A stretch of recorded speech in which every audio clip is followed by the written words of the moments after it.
नया नदर ताल कहाँ गए? इब्तिदा में नया नदर ताल के बारे में ख्याल था कि वो इंसानों जैसी तरक्की याफ्ता ज़बान के हामिल नहीं थे, बल्कि महज गुर्रा कर आपस में गुफ्तगू करते थे। जदीद इंसानों होमो सेपियंस के लिए वो इतने ही गैर थे जितना कि जंगली जानवर।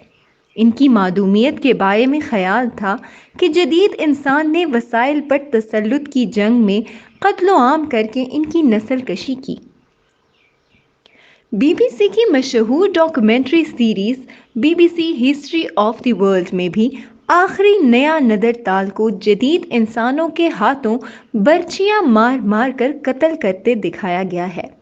ताहम इस सिलसिले में मॉलिक्यूलर बायोलॉजी और मॉलिक्यूलर जेनेटिक्स रिसर्च के नताइज मुख्तलिफ और इंतहाई दिलचस्प हैं। खुलासा पेश खिदमत है। 2005 में पेंसिल्वेनिया यूनिवर्सिटी के साइंसदानों ने FOXP2 जीन पर अपनी तहकीक शाया की। इस जीन में तब्दीलियों की निस्बतन ज़्यादा शरह साइंसदानों के लिए दिलचस्पी का बायस था। मज़ीद ये कि इस जीन में नक़ाइस क़ुव्वत गोयाई में नक़ाइस का सबब बनते हैं। चुनांचे क़ुव्वत गोयाई में इस जीन का बुनियादी किरदार मुसल्लमा है। जब तजर्बाती चूहों के डीएनए में इनका FOXP2 जीन निकाल दिया गया तो न सिर्फ इनकी आवाज़ पैदा करने की सलाहियत मुतासिर हो गई, बल्कि दिमाग की साख में भी नक़ाइस पाए गए। अगले मरहले में साइंसदानों ने चूहों के डीएनए में से निकाले गए FOXP2 जीन की जगह इंसानी FOXP2 जीन डालकर जायजा लिया तो ना सिर्फ चूहों की आवाज़ में तब्दीली आ गई, बल्कि इनके दिमाग के खुलियों में इन सर्किट्स में भी तब्दीलियां नजर आईं जो इंसानों में क़ुव्वत गोयाई के जिम्मेदार हैं।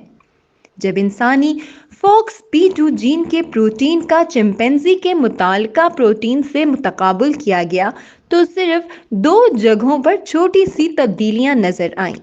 यानी यही 2 तब्दीलियां इंसानों में क़ुव्वत गोयाई की मौजूदगी और चिंपैंजीज में अदम मौजूदगी का सबब है।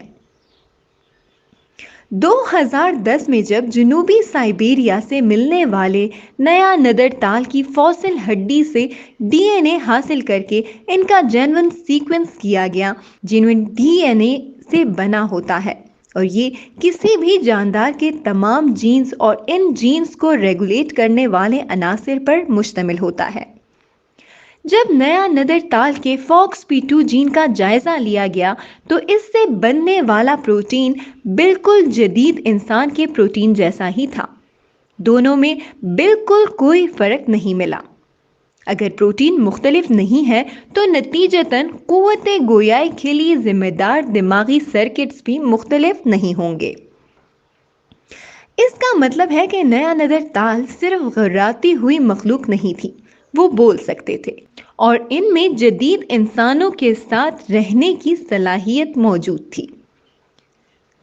जदीद इंसानों में CBFA1 एक ऐसा जीन है जिसमें अगर नुक्स म्यूटेशन आ जाए तो क्लाइडोक्रेनियल डायस्प्लेशिया नामी बीमारी हो जाती है, जिसमें बाहर को उभरी हुई और नुमाया पेशानी, पसलियों की जर्सनुमा मजमूई साख्त और कंधे बिल्कुल नया नदर ताल जैसे हो जाते हैं। इसी जीन में होने वाली तब्दीली जदीद इंसानों और नया नदर ताल की शक्ल में वाजिबी से फर्क का बायस बनी है। लेकिन जब शक्ल भी जदीद इंसानों से ज़्यादा मुख्तलिफ नहीं थी और जदीद इंसानों की तरह बोल भी सकते थे तो जदीद इंसानों ने इनको गैर क्यों समझा होगा? इनकी नस्ल क्यों ख़त्म की गई होगी? 2014 में अमरीकी और जर्मन साइंसदानों की एक टीम ने 1000 जीनियम प्रोजेक्ट और नया नदर ताल जीनियम का तकाबली जायजा अपनी रिपोर्ट में शाया किया। याद रहे कि 1000 जीनियम प्रोजेक्ट जेनेटिक्स का एक बैनुल अक़वामी प्रोजेक्ट था जिसमें दुनिया भर से 1000 इंसानों का जेन्युइन सीक्वेंस किया जाना था। ताहम प्रोजेक्ट के दौरान टेक्नोलॉजी सस्ती होने की वजह से इखराजात तखमीने से कहीं कम हो गए, चुनाचे 1000 के बजाय 2400 इंसानों के जेन्युइन सीक्वेंस किए गए। इनमें से 96 का ताल्लुक पाकिस्तान से भी था। इस तकाबुली रिसर्च के नताइज इंतहाई दिलचस्प हैं। रिपोर्ट के मुताबिक अफ्रीकी इंसान जीनियाती तौर पर दुनिया के सबसे खालिस जदीद इंसान हैं। अफ्रीका से बाहर तमाम इंसानों के जीनोम का 2 से 3% तक, कुछ मुहक्किकीन के मुताबिक 4% तक हिस्सा नया नदरताल के डीएनए के मुख्तलिफ टुकड़ों पर मुश्तमिल है। अगर जदीद इंसानों में मौजूद नया नदरताल के डीएनए के ये हिस्से बखरे इकट्ठे किए जाएं तो तकरीबन 40% नया नदरताल जीनोम आज भी रिकवर किया जा सकता है। इसका सीधा साधा मतलब ये है कि नया नदरताल और जदीद इंसान बाहम जज़ब हो गए थे और वसी पैमाने पर बाहमी जिनसी रवाबित रखते थे। ऐसे में किसी खूनरेज नस्ल कशी का इम्कान न होने के बराबर है। पॉपुलेशन जेनेटिक्स के माहिरीन के मुताबिक दोनों अनवा के माबैन ये पुरअमन बकाए बाहमी तकरीबन 65,000 साल कबल से लेकर 47,000 साल कबल के दरमियानी दौर में रहा और अगले तकरीबन 15,000 साल से नया नदरताल मादूम हो चुके थे। नया नदरताल से जिनसी रवाबित के जरिए मिलने वाले जीन्स की बदौलत अफ्रीका से आने वाले जदीद इंसान की जिल्द यूरोप के सर्द मौसम को बर्दाश्त करने के काबिल बनी। ताहम ब्लड कोलेस्ट्रॉल, शिज़ोफ्रेनिया उर्फ़े आम में वहम की बीमारी, दिल की बीमारी और कुछ साइंसदानों के मुताबिक ब्लड शुगर और स्मोकिंग एडिक्शन के जीन्स भी हमें नया नदरताल से ही मिले। इसके लिए ज़रूरी नहीं कि नया नदरताल स्मोकिंग करते हों। नया नदरताल के जीनोम का मुताला करें तो पता चलता है कि इनमें करीबी रिश्तेदारों में शादी, कज़न मैरिजेस का रुझान ज़्यादा था।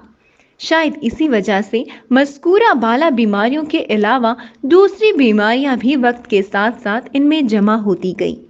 क्या यही बीमारियां इनकी मादूमियत का सबब बनी? शायद नहीं। ये बीमारियां एक वजह तो हो सकती हैं, लेकिन वाहिद वजह नहीं।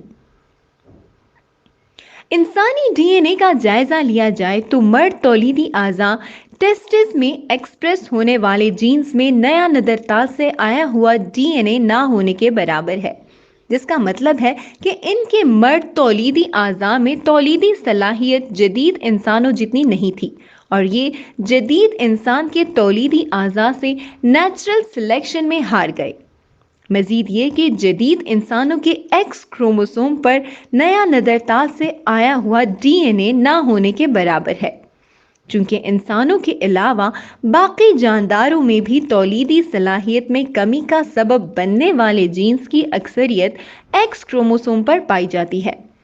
इस इंसानी क्रोमोसोम पर नया नदरताल डीएनए का ना होना इस ख्याल को तक़वियत देता है कि नया नदरताल में तौलीदी सलाहियत कम थी। ये नया नदरताल की मादूमियत की एक बड़ी वजह करार दी जा सकती है। कुछ साइंसदानों का ये भी ख्याल है कि तकरीबन 2 लाख साल तक आइसोलेशन में रहने की वजह से नया नदरताल में ऐसी जीनियाती तब्दीलियां रोनुमा हो गई थीं जो इनके लिए तो बेज़रर थीं, लेकिन जदीद इंसान से इख्तिलात के नतीजे में बनने वाली हाइब्रिड नस्ल के लिए मुहलिक थीं। जेनेटिक्स की ज़बान में ऐसी तब्दीलियों को DMIS यानी डोबिन-स्काई मोलर इनकॉम्पैटिबिलिटीज़ कहा जाता है। ऐसी तब्दीलियां मुख्तलिफ जानदारों में पहले भी रिपोर्ट हो चुकी हैं। चुनांचे जिन हाइब्रिड अफराद को नया नदरताल से ये तब्दीलियों वाला डीएनए विरासत में मिला वो बाकी नहीं रह सके, जबकि जदीद इंसानों से मुतालिका डीएनए वर्सा में पाने वाले अफराद की नस्ल बाकी रह गई। नतीजतन नया नदरताल वक्त के साथ साथ मादूम होते गए। इस हवाले से साइंसदानों की आरा में इख्तिलाफ बहरहाल मौजूद है। इसके अलावा कुछ साइंसदान जदीद इंसानों की निस्बत नया नदरताल में मुताद्दी बीमारियों के खिलाफ कम मुज़ाहिमत को भी इनके मादूम होने की एक बड़ी वजह करार देते हैं। ताहम ये मौजू मैं मुताद्दी बीमारियों पर काम करने वालों के लिए छोड़ देता हूँ। نیا ندرتان بہرحال کسی ایک سبب سے معدوم نہیں ہوئے ہوں گے۔ وقت کے ساتھ ساتھ نئی ٹیکنیک اور معلومات دستیاب ہونے کے ساتھ ہمیں بار بار مڑ کر دیکھنے کی ضرورت ہوگی۔ اس ویڈیو کا بنیادی مقصد تاریخ کے مطالعہ میں مولیکیولر بائیولوجی اور جینیٹکس کی افادیت اور سائنسی طریقہ کار کو اجاگر کرنا تھا، جو آپ کے ذہن میں نئے سوالات پیدا کر چکے ہوں گے۔